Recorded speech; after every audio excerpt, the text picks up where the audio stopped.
بسم الله الرحمن الرحيم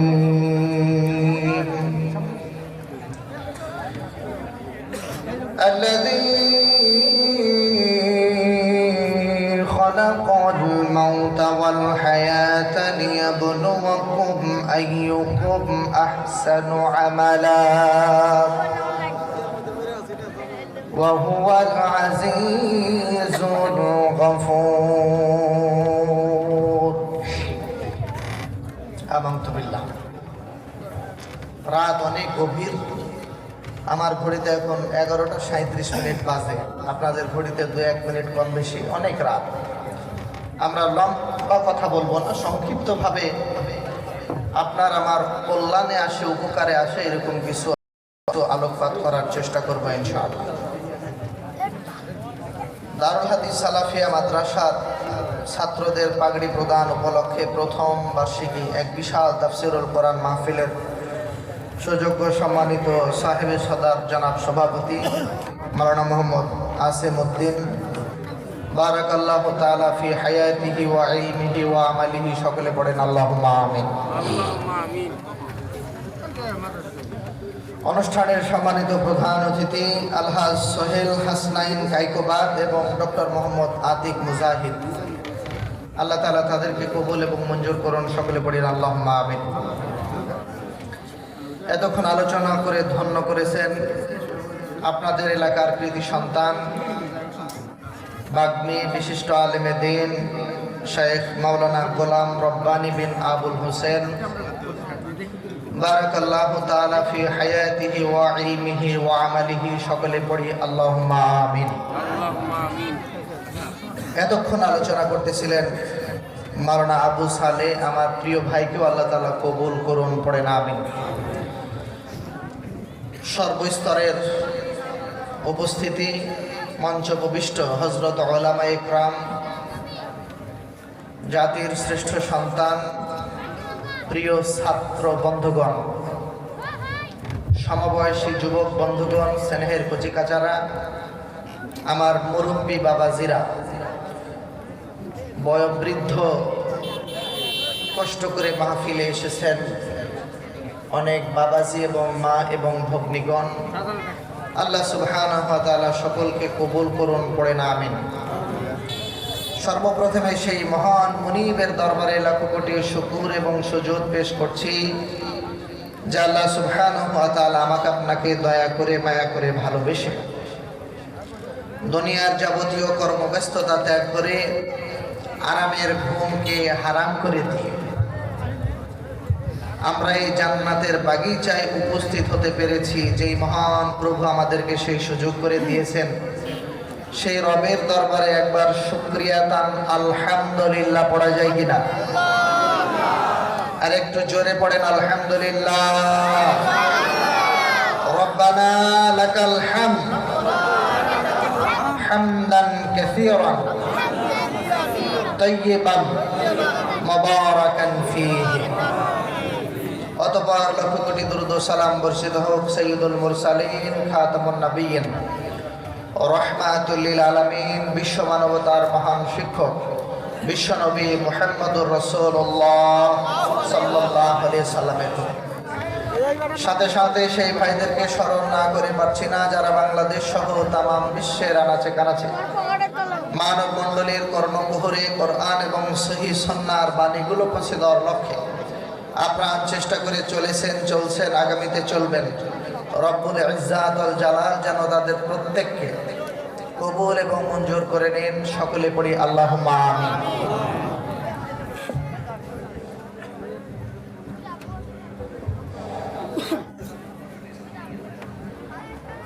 আপনারা এই মাহফিলে আসতে পেরে খুশি না বেজার?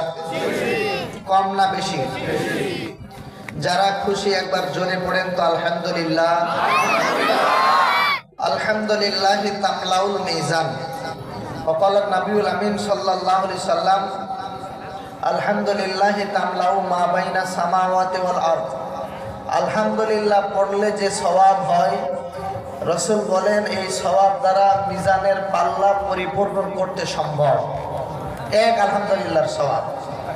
বিশ্বনবী বলেন, আলহামদুলিল্লাহর সওয়াব এত বেশি, নেকি এত বেশি, আকাশ এবং জমিনের মাঝে যত ফাঁকা জায়গা আছে, আলহামদুলিল্লাহ দ্বারা যে সওয়াব অর্জন হয়, আকাশ জমিনের মাঝের সকল ফাঁকা জায়গাগুলি এই আলহামদুলিল্লাহর সওয়াব দ্বারা পরিপূর্ণ হয়ে যায়।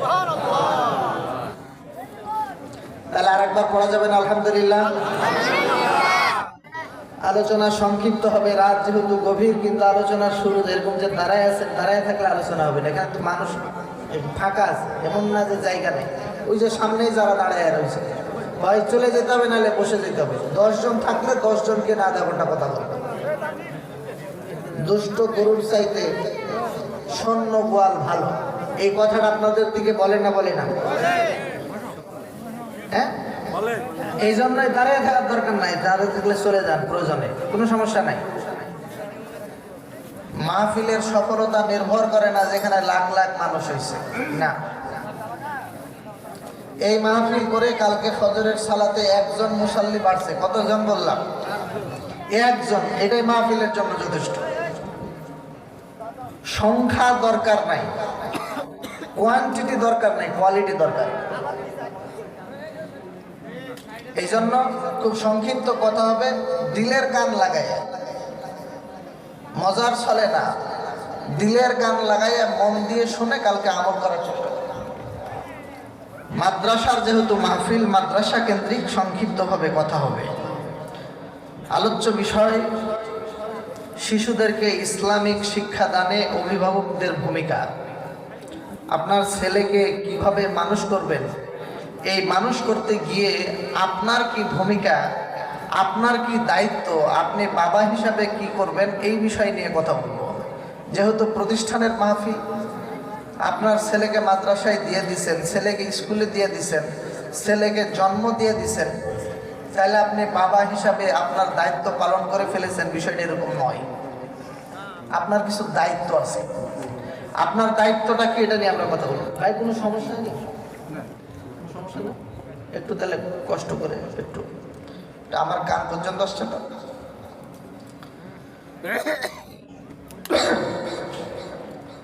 সন্তান আল্লাহর পক্ষ থেকে একটা আমানত। আমাদের কাছে যাহা কিছু আছে এই সবগুলি আল্লাহর দেওয়া সম্পদ, আল্লাহর দেওয়া আমানত। এই আমানতের পিছনে আমার দায়িত্ব আছে। রাসূল বলেন, আলা কুল্লুকুম রাঈন ওয়া কুল্লুকুম মাসউলুন আন রাইয়াতিহি। ভাইয়ের পরিচয়? ও আচ্ছা, আতিক মুজাহিদ। জি, আজকের প্রধান অতিথি, আমি মনে করছিলাম উপস্থিত নাই, ডক্টর মোহাম্মদ আতিক মুজাহিদ। আমাদের জুলাই যোদ্ধা যারা রয়েছেন তাদের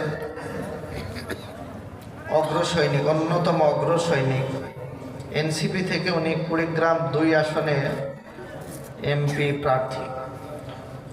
10 দলীয় জোট থেকে, সরি, এখন এটা তো আর এনসিপি নাই, 10 দলীয় জোট থেকে উনি মনোনীত এমপি প্রার্থী উপস্থিত হয়েছেন।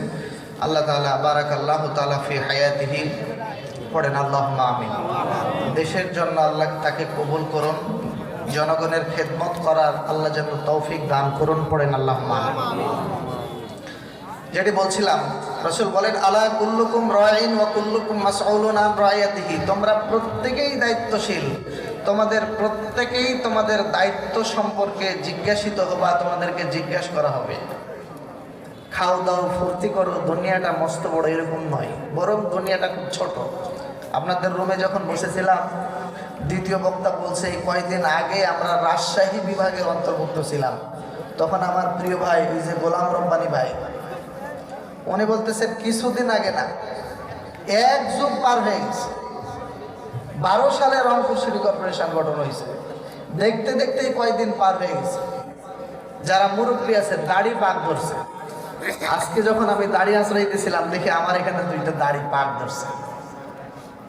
যাদের দাড়ি পাক হয়েছে, এলাকায় জন্ম হয়েছেন, আপনি একটু চোখটা বন্ধ করে দেন, স্মৃতির পিছনে একটু ফিরে যান। মনে হবে এই কয়েকদিন আগে আপনি হাফ প্যান্ট পরে, ইংলিশ প্যান্ট পরে এখান দিয়ে দৌড়াদৌড়ি করছেন, আজকে আপনার বয়স 50 বছর। যারা মাস্টার্সে পড়ে একটু চোখটা বন্ধ করলে মনে হবে এই কয়দিন আগেই যেন আমি এসএসসি পাস করলাম, ইন্টারমিডিয়েট পাস করলাম, এখন আমার বয়স হয়ে গেছে। এই কয়দিন আগেই মাদ্রাসা থেকে হাফেজ শেষ হইলাম, আজকে ওয়াজের মাঠে 15 বছর। বয়সটা খুব ছোট। প্রত্যেকটি কাজের পিছনে একটা লক্ষ্য, উদ্দেশ্য, গার্জ মাউজু থাকে। কেন করব, কি জন্য করব,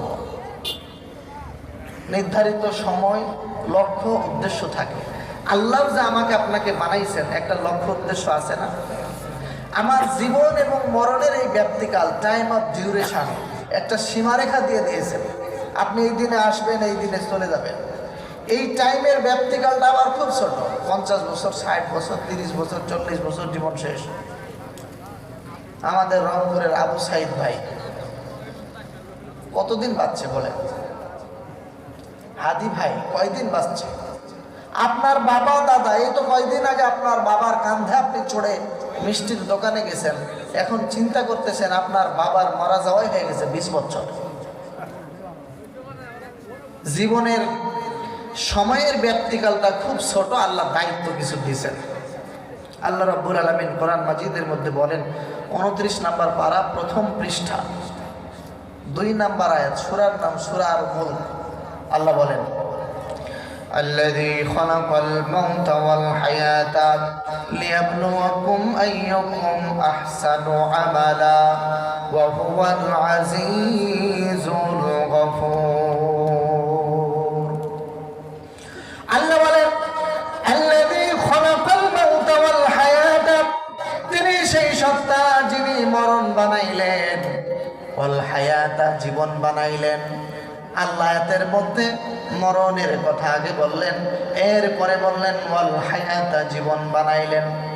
আল্লাহ মরণের কথা আগে উল্লেখ করলেন কেন? এরপরে জীবনের কথা উল্লেখ করলেন কেন? মরণ এবং জীবনকে কেন বানাইলেন? প্রশ্ন আসে। আল্লাহ বলেন, লিয়াবলুকুম আইয়ুকুম আহসানু আমালা, বান্দারে আমি যাতে করে তোমাদেরকে আইডেন্টিফাই করতে পারি, এক্সামিনেশন করতে পারি, পরীক্ষা করতে পারি, জাস্টিফাই করতে পারি তোমাদের মধ্যে আইয়ুকুম আহসানু আমালা, সর্বোত্তম আমল কোন ব্যক্তি করে, বেশি আমল কে করে, এটা এখানে বলা হয়নি। আহসান, হাসান মানে উত্তম, আহসান আরবিতে এটাকে বলা হয় ইসমে তাফদীলের শেখা, ইংরেজিতে বলা হয় সুপারলেটিভ ডিগ্রি। সবচাইতে উত্তম আমল, বেশি আমল না, আপনার বেশি কিছু করতে হবে না, যেটুকু করবেন ভালো করবেন। কি করবেন? বেশি করতে বলছি না, ভালো করতে বলছি। ভালো না পারলে চুপ থাকবেন। কিছু লোক আছে ভেদার ভেদার করে বকতেই থাকে, এর মুখ চলতেই থাকে। গীবাত, পৃথিবীতে যত পাপ আছে, এই পাপগুলোর ভিতরে সবচাইতে স্মার্ট পাপ, স্মার্ট, খুব ভালো পাপ, এর নাম হলো গীবাত। আবার পাপটা কেমন? আল গীবাত আসাদ্দু মিনাজ জিনা, জিনার চাইতে খারাপ। আবার কেমন? রাসূল বলেন, তোমার ভাই, কোরআনে বলছেন, তোমার ভাই মারা গেছে, এই মরা ভাইয়ের মাংসটাকে কেটে বাসায় রান্না করে কে খাবেন বলেন তো? কেউ খাবেন? এর চাইতে খারাপ হলো গীবতের পাপ। জিনার চাইতে খারাপ। জিনা কি? একটা ছেলে একটা মেয়ে লাগবে, লাইট থেকে অন্ধকারে যাইতে হবে, রাস্তা থেকে চিপাই যাইতে হবে, কাপড় চোপড় খুলতে হবে, আশেপাশে মানুষ আছে না আছে দেখতে হবে, উলঙ্গ হয়ে ল্যাংটা হয়ে ছেলে মেয়ে করলে এর নাম হলো জিনা। এটা করলে যে গুনাহ হয়, এর চাইতে বেশি গুনাহ হবে গায়ে পাঞ্জাবি, মাথায় টুপি, বগলের নিচে আতর, মসজিদে গিয়ে সলাতুল জোহা, সলাতুল জোহর, সলাতুল জুমা সালাত আদায় করে মাথায় টুপি, গায়ে জুব্বা, আতরের সুঘ্রাণ মেরে মসজিদের বারান্দায় বসে বসে বলতেছে, এই আতিক মাহমুদ ছেলেটা ভোট থেকে দাঁড়াইছে, ভোটে ছেলেটার জীবন শেষ, বাজে ছেলে, অমুক ছেলে, তমুক ছেলে, এই সেই হ্যান ত্যান যা আছে সব গীবত আর গীবত। কোথায় করতেছে? মসজিদে বসে বসে, মসজিদের বারান্দায়। এর চাইতে ভালো স্মার্ট পাপ আর আছে? এরকম কিছু ভাদাঙ্গা লোক আছে না, এই পাপটা ওই ন্যাংটা হওয়া পাপের চাইতে খারাপ। এখন এই জন্যই কথাটা বললাম, ভোটের সিজন, আপনার কাম নাই, খায়া না খায়া সকালবেলায় চায়ের দোকানে বসে খালি গিবাদ করতেছে, খালি গিবাদ করতেছে, খালি গিবাদ করতেছে, পরনিন্দা করতেছে, চুগলখড়ি করতেছে, এর কথা ওরে লাগাইতেছে, এর পরনিন্দা ওর কাছে করতেছে, এর দোষ করে বলতেছে। এরকম কিছু পাবলিক আছে না নাই? রংপুর না তো কুড়িগ্রামে মনে হয় নাই, আপনাদের এই সোয়ারে মনে হয় নাই, শুধু আমাদের রাজশাহীতে আছে। আপনাদের এখানেও আছে নাকি? আপনি যদি ভালো কথা না বলতে পারেন চুপ থাকবেন। আল্লাহ এটাই বলছেন, الذي خلق الموت والحياة ليبلوكم أيكم أحسن عملا وهو العزيز الغفور.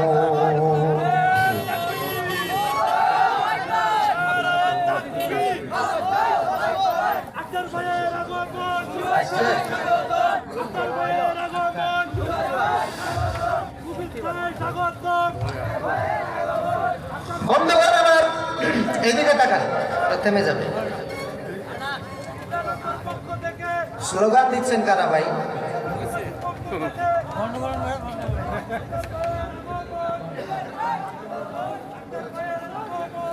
কি বলছিলাম, এই লাইন কেটে গেছে। ছেলেরা তো বুঝে না, অল্প বয়স তো, রক্ত গরম আছে। আমার ভাই, তোমার ভাই, আরে বাবা এখানে তো একটা মাহফিল হচ্ছে, কোরআনের আলোচনা হইতেছে।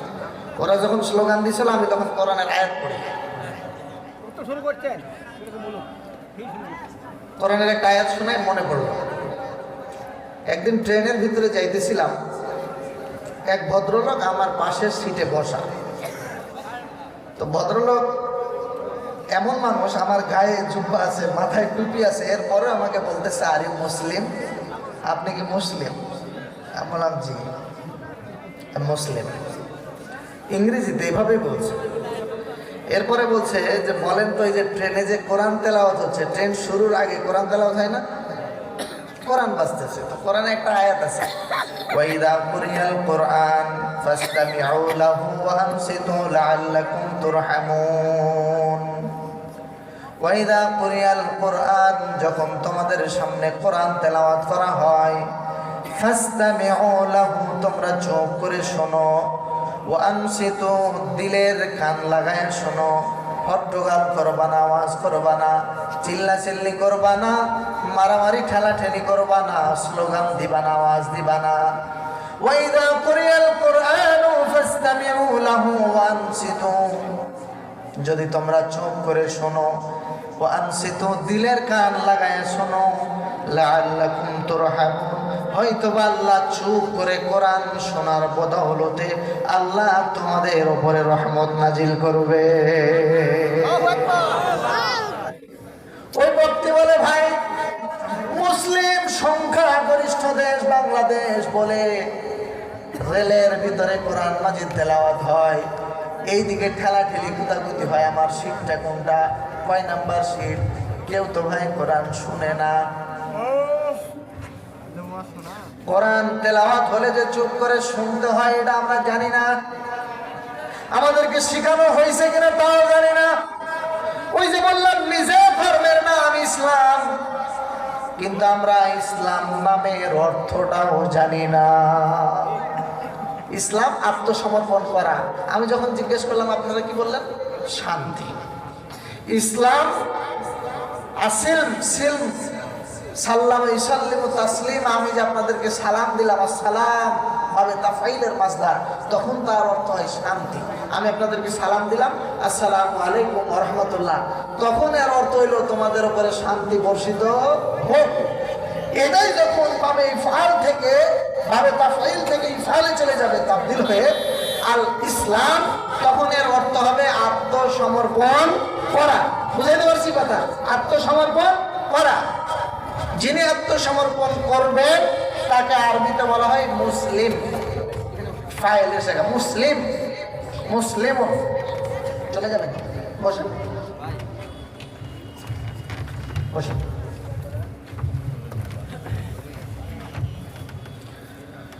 আক্তার ভাইকে আল্লাহ তাআলা কবুল করে নেন, সকলের পরে আমিন। তাদের আমাদের এই বিপ্লবোত্তর দেশে তাদের অবদান অনেক বেশি। আমরা খুব সহজে তাদেরকে ভুলে যেতে চাই না। আমরা আমাদের হৃদয়ের ভালোবাসা দিয়ে তাদের জন্য দোয়া করি, আল্লাহ আমাদের এই জাতির শ্রেষ্ঠ সন্তানদেরকে ইসলামের সিপাহ সালাহ হিসাবে কবুল করে নাও, পড়ে না আমিন। যাই হোক, যেহেতু আমি একটা বিষয়ের উপরে টপিক্সের উপরে ছিলাম, বারবার ডাইভার্ট হয়ে অন্যদিকে চলে যাচ্ছি। আমরা কথা বলছিলাম মাদ্রাসার যেহেতু প্রোগ্রাম, আমাদের সন্তানদেরকে মানুষ করা নিয়ে কথা বলছিলাম। সন্তান পরিবার হলো আল্লাহর পক্ষ থেকে আমান। আল্লাহ তাআলা বলেন, ইয়া আইয়ুহাল্লাযীনা আমানু কু আনফুসাকুম ওয়া আহলিকুম নারা। আল্লাহ তাআলা ডাক দিচ্ছেন কাদেরকে? যারা ঈমান এনেছে।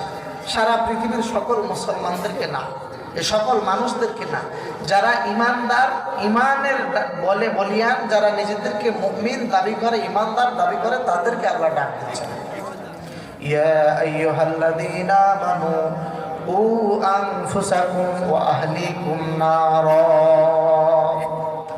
হে ঈমানদারগণ, তোমরা নিজেরা তোমাদের নিজেদেরকে এবং তোমাদের পরিবারকে, আহালকে বাঁচাও জাহান্নামের আগুন থেকে।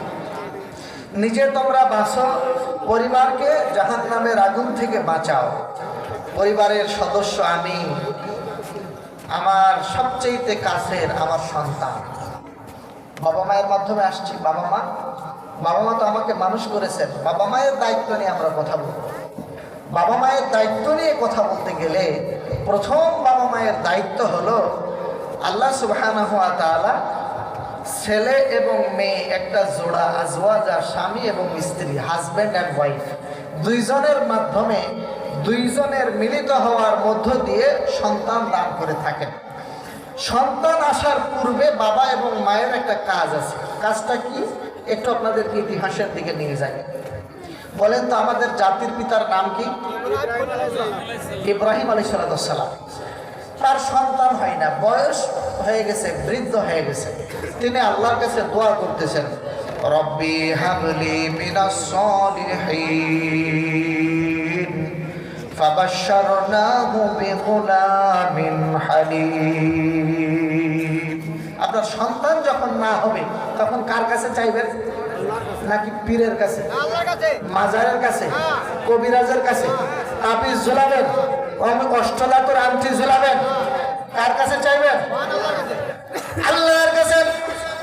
নবী ইব্রাহিম দোয়া করেন চোখের পানি ছেড়ে দিয়ে, রব্বি হাবলি মিনাস সলিহিন ফাবাশশারনাহু বিগুলামিন হালিম। নবী ইব্রাহিম দোয়া করছেন, আল্লাহ আনা মুসলিম, আমি আত্মসমর্পণ করেছি, আসলাম তুনে রব্বিল আলামিন, সারা পৃথিবীর রবের কাছে আত্মসমর্পণ করলাম, সারেন্ডার করলাম। সুতরাং আমার চাওয়া পাওয়া একমাত্র তোমার কাছে। ইয়্যাকা না'বুদু ওয়া ইয়্যাকা নাস্তাঈন, তোমার ইবাদত করি, তোমার দাসত্ব করি, তোমার গোলামি করি, চাইও তোমার কাছে সাহায্য, চাইও তোমার কাছে।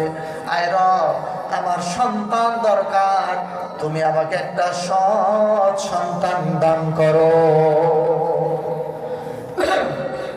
বলেন, বিজনেসে, ব্যবসায় আপনি যদি ইনভেস্ট না করেন, লাভের কি আশা করা যায়?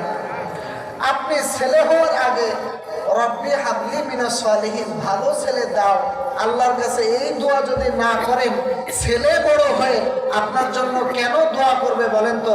রব্বির হামহুমা কামা রাব্বায়ানি সগীরা। আমার কথা কি বোঝা যায়? আগে আপনি ক্যাশ ইনভেস্ট করবেন, আগে আল্লাহর কাছে দোয়া করবেন, আল্লাহ আমাকে একটা ভালো ছেলে দাও।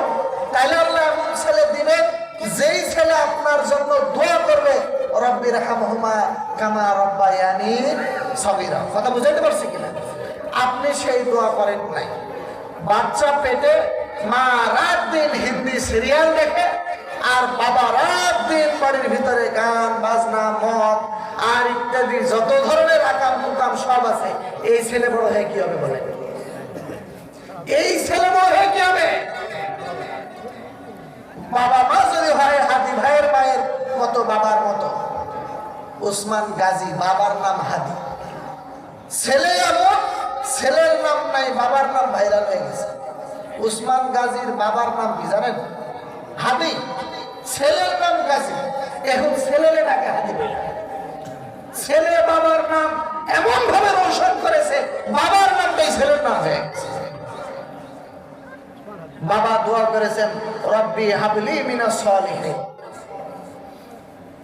কিছু বাবা মা এখনো পৃথিবীতে বাংলাদেশে এমন বাবা মা আছেন, যেই বাবা মায়েরা হাসনাত, আব্দুল্লাহ, আমাদের আক্তার ভাইদের মতো, ডক্টর মুজাহিদ ভাইদের মতো সন্তানদের জন্ম দিয়ে গেছেন, যারা অন্যায়ের বিরুদ্ধে সীসা ঢালা প্রাচীরের মতো অস্ত্রের সামনে বুক পেতে দাঁড়িয়ে যেতে ভয় করে না। কথা বলেন ঠিক?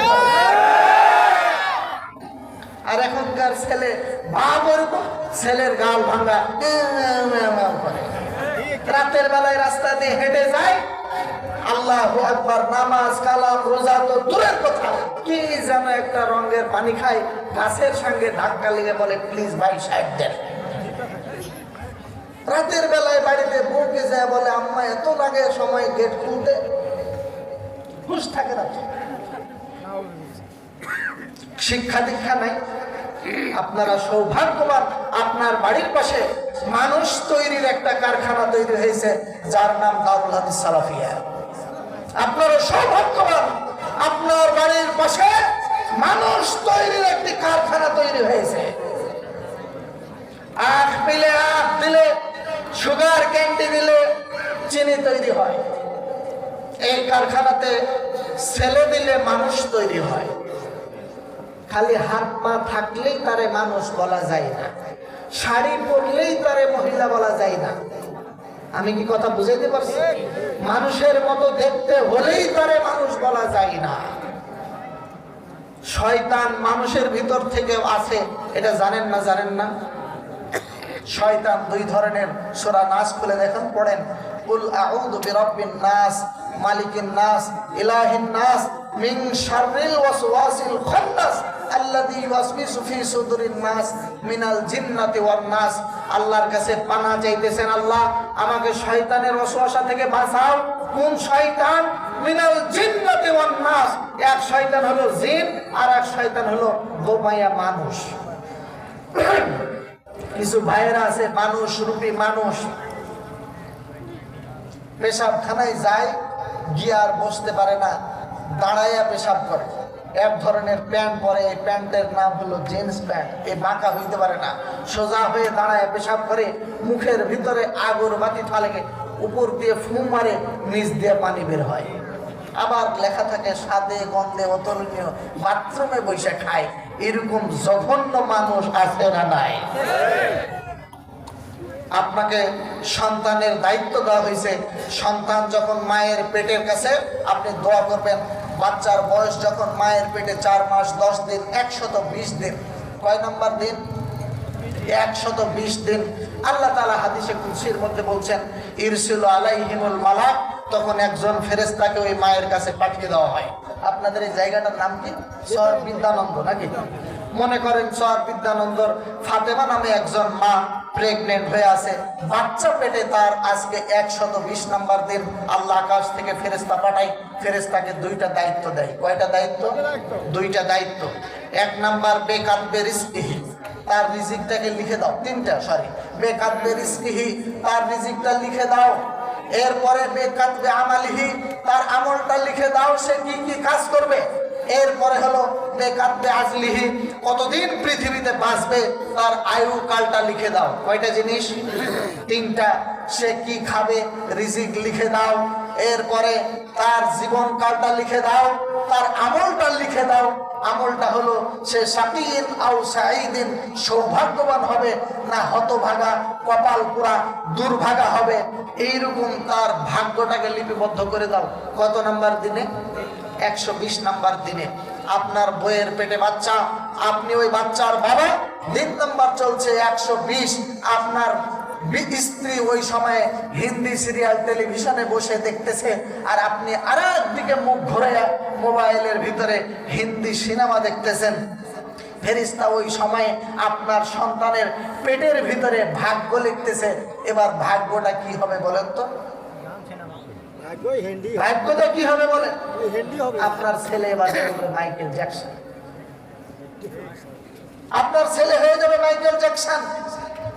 কিন্তু আপনি 120 নাম্বার দিন পেটের ভিতরে সন্তান, মা কোরআন পড়তেছে, কুল হুয়াল্লাহু আহাদ আল্লাহুস সামাদ লাম ইয়ালিদ ওয়া লাম ইউলাদ ওয়া লাম ইয়াকুল লাহু কুফুয়ান আহাদ।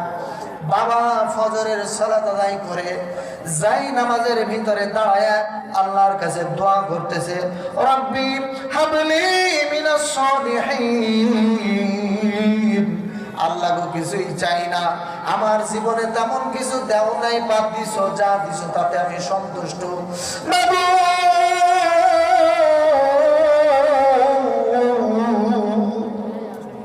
আমার বউ এখন প্রেগনেন্ট, আমার সন্তান হবে গো মাবুদ, তুমি আমার ছেলেটাকে যুগ শ্রেষ্ঠ মুহাদ্দিস বানায় দাও, আমার ছেলেটাকে তুমি মুহাক্কিক বানায় দাও, আমার ছেলেটাকে তুমি ইসলামী সিপাহসালা বানায় দাও, আমার ছেলেটাকে তুমি সালাউদ্দিন আইয়ুবী বানায় দাও, আমার ছেলেটাকে তুমি যুগ শ্রেষ্ঠ মুহাদ্দিস আলেম বানায় দাও, আমার ছেলেটাকে তুমি বীর মুজাহিদ বানায় দাও, আমার ছেলেটাকে তুমি এমন বীর বানায় দাও যেই ছেলেটা অন্যায়ের বিরুদ্ধে দাঁড়ায় যাবে, অন্যায়ের কাছে কোনোদিন আপোষ করবে না, মাথা নত করবে না, সুদ ঘুষের ধারে কাছেও যাবে না।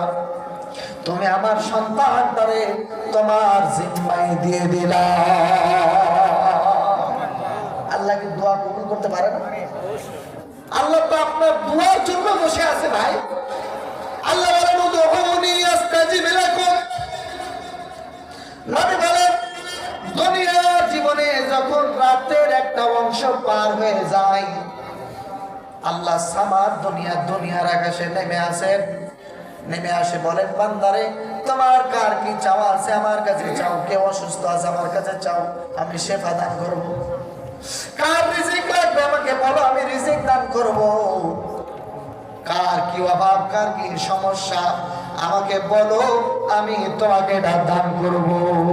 আপনি চাইতে পারেন না, উদউনি আস্তাজিব লাকুম, তুমি আমার কাছে চাও আমি তোমাকে দিব। আল্লাহ বলেন আপনি চাইবেন আল্লাহ আপনাকে দিবে। আপনার সন্তান হলো অমূল্য ধন আল্লাহর পক্ষ থেকে। দুই নম্বর, প্রতিটি শিশু ফিতরাতের উপরে জন্মগ্রহণ করে। রাসূল বলেন কুল্লু মাউলুদিন ইউলাদু আলাল ফিতরা, পৃথিবীতে যত সন্তান জন্মগ্রহণ করে প্রতিটা সন্তান তার ফিতরাতের উপরে, ইসলামের উপরে জন্মগ্রহণ করে। ছেলে যখন জন্মে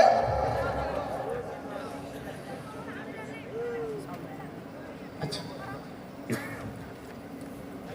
একটু কথাটা বলে নিই, যখন কোন সন্তান জন্মগ্রহণ করে তখন সেই সন্তানটা ফিতরাতের উপরে, ইসলামের উপরে জন্মগ্রহণ করে। আমরা এই কথাতে আছি, আমাদের ভাই একটু কথা বলবেন, এরপরে আমরা আবার আলোচনা ফিরে আসছি। জি তাকে দিবেন না, একটু আপনাদের মনোযোগ বিচ্ছিন্ন করি, আমরা দুঃখিত। বর্তমান বাংলাদেশের দুই উজ্জ্বল নক্ষত্র আজকে আমাদের মাহফিলের মঞ্চে এসে উপস্থিত হয়েছেন। অনেক কষ্ট করে ভাইরা দূর দূরান্ত থেকে এসছেন, একটু কথা বলার সুযোগ না দিলে কেমন হয়, যার ফলে মাহফিলের নিয়ম ভঙ্গ করেই আমরা একটু কথা বলার জন্য